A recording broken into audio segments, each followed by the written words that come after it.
Não, quero pegar o rosto para pegar a tua voz. Você está desempregada? É para o nariz. Você está desempregada há quanto tempo? Eu estou desempregada.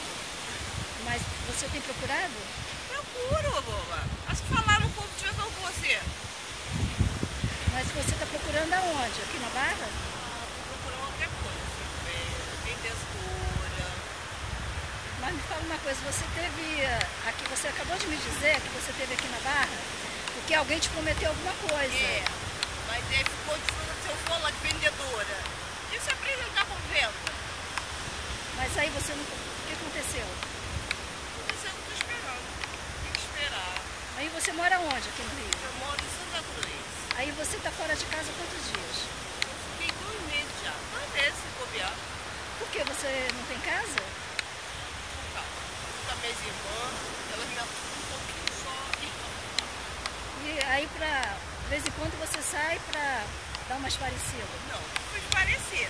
Você está esparecendo? Não, eu estou. Eu não. Eu Tô estou. dando emprego.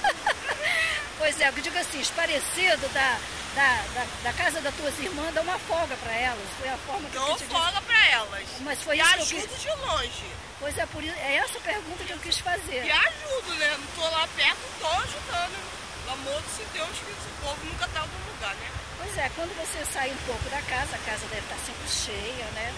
Você dá um pouco de... Chata pra caramba e severa pra minha casa. Gosto de bagunça. Pois é, aí você dá uma esparecida da casa da sua irmã. Aí você aproveitou hoje a praia. É, num lugar visível onde ninguém fica tanto com alguém de rua.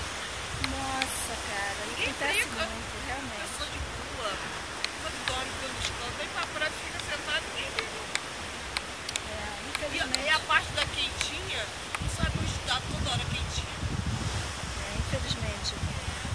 Mas você tá bem, não te preocupa não. Com esse corpito, vou mostrar agora, hein? Muitas gostariam de estar com você, querida. Um beijo, boa sorte pra você.